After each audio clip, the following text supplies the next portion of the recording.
दृष्टि एक्सप्रेस आपके लिए लाए हैं संपूर्ण श्रीमद् भगवद गीता। इसी कड़ी में पेश है गीता का 8वां अध्याय अक्षर ब्रह्म योग। कुरुक्षेत्र की रणभूमि में समय जैसे थम सा गया है। अर्जुन के मन में अब एक और गहरा प्रश्न उठता है, जीवन का अंत क्या है और मृत्यु के उस अंतिम क्षण में मनुष्य की गति क्या होती है। तभी योगेश्वर कृष्ण अपने दिव्य ज्ञान से इस रहस्य के द्वार खोलते हैं। हे अर्जुन, जो अंत समय में मुझे स्मरण करता है वह निस्संदेह मुझे ही प्राप्त होता है। यह अध्याय हमें ले जाता है जीवन और मृत्यु के उस सूक्ष्म सत्य की ओर, जहां हर विचार, हर स्मरण हमारी अंतिम यात्रा का मार्ग तय करता है। क्या है ब्रह्म, क्या है कर्म और क्या है वो अक्षर सत्य जो कभी नष्ट नहीं होता। कृष्ण बताते हैं कि जीवन केवल इस शरीर तक सीमित नहीं, बल्कि यह एक अनंत यात्रा है जहां आत्मा अपने अंतिम लक्ष्य की ओर बढ़ती है। और उस अंतिम क्षण में जो स्मरण रहेगा वही हमारी दिशा बन जाएगा। आइए प्रवेश करें अक्षर ब्रह्म योग के इस गहन अध्याय में, जहां जीवन, मृत्यु और मोक्ष का रहस्य एक साथ प्रकट होता है। जय श्री कृष्ण। श्रीमद् भगवद गीता का 8वां अध्याय है अक्षर ब्रह्म योग। अक्षर का अर्थ है अमर, अपरिवर्तनीय और अविनाशी। यहाँ पर ये शब्द ब्रह्म की प्रकृति के बारे में बताता है। इस अध्याय में श्री कृष्ण अर्जुन को ब्रह्म और मोक्ष प्राप्ति का रहस्य बताते हैं। यह अध्याय हमें सिखाता है कि जीवन के अंतिम समय में मनुष्य जिस भाव का स्मरण करता है वह उसी भाव को प्राप्त होता है। तो आइए देखें गीता का 8वां अध्याय अक्षर ब्रह्म योग। हे पुरुषोत्तम, कृपा करके मुझे बताएं, ब्रह्म क्या है, आत्मा क्या होती है, सकाम कर्म क्या होते हैं, ये भौतिक जगत क्या है और देवता कौन है, यज्ञ का स्वामी कौन है और वो हमारे शरीर में कैसे निवास करता है, और जो लोग मरते समय आपकी भक्ति में स्थिर होते हैं वे आपको कैसे जान पाते हैं। अविनाशी परम सत्य ही ब्रह्म है, जिसका नित्य स्वभाव अध्यात्म कहलाता है। जीवों के भौतिक शरीर से संबंधित गतिविधि कर्म कहलाती है। यही प्राणियों के जन्म, जीवन और मृत्यु का आधार है। निरंतर परिवर्तनशील यह भौतिक प्रकृति अधिभूत कहलाती है। परम पुरुष का विराट रूप, जिसमें सूर्य तथा चंद्र जैसे समस्त देवता सम्मिलित हैं, अधिदैव कहलाता है। प्रत्येक देहधारी के हृदय में स्थित मैं परमेश्वर अर्थात यज्ञ का स्वामी कहलाता हूं। मृत्यु के समय जो केवल मेरा स्मरण करते हुए शरीर का त्याग करता है वह तुरंत मेरे स्वभाव को प्राप्त करता है, इसमें कोई संदेह नहीं है। हे कुंती पुत्र, शरीर त्यागते समय मनुष्य जिस भी भाव का स्मरण करता है वह निश्चित रूप से उस भाव को प्राप्त होता है। इसलिए हे अर्जुन, तुम सदैव मेरा स्मरण करो और युद्ध करने के कर्तव्य को भी पूरा करो। अपने कर्मों को मुझे समर्पित करके, अपने मन एवं बुद्धि को मुझ में स्थिर करके तुम निश्चित रूप से मुझे प्राप्त कर सकोगे। हे पार्थ, अविचलित भाव से ध्यान का अभ्यास करते हुए अपने मन को केंद्रित करके जो व्यक्ति दिव्य परम पुरुष का ध्यान करता है निश्चित ही वह उन्हें प्राप्त करता है।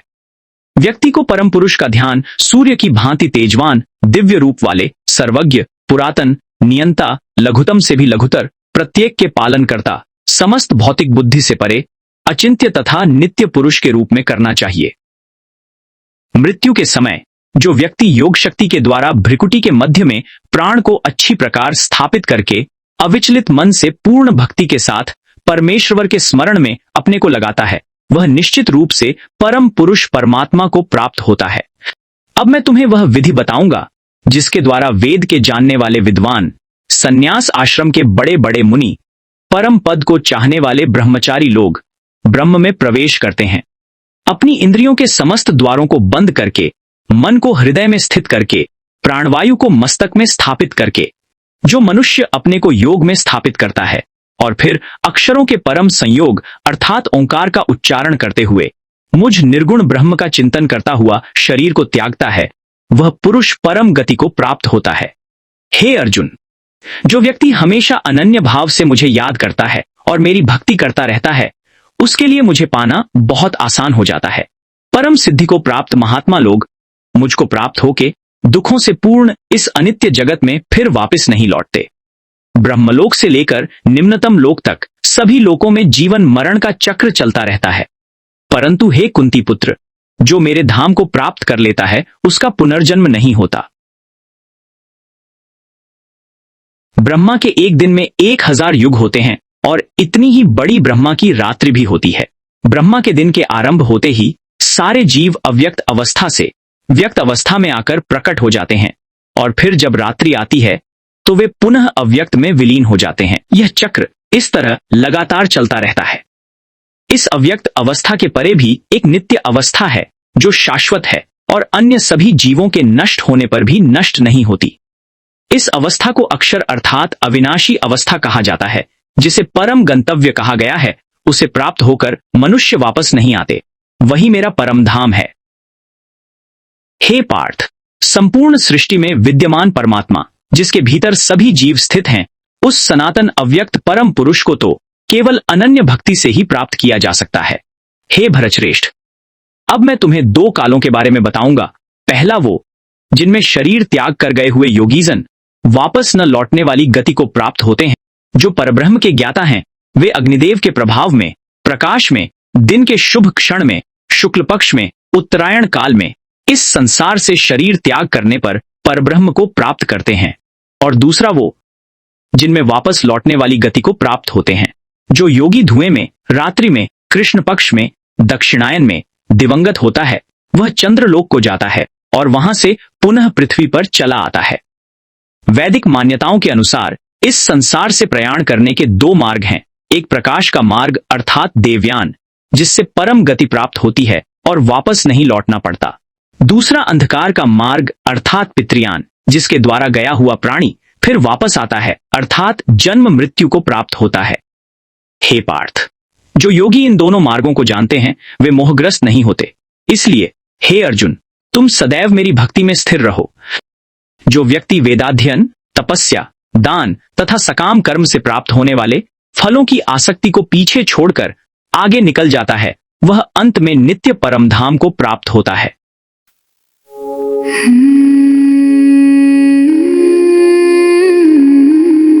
जो प्राणों के अंतिम क्षण में केवल हरि को ध्याता है,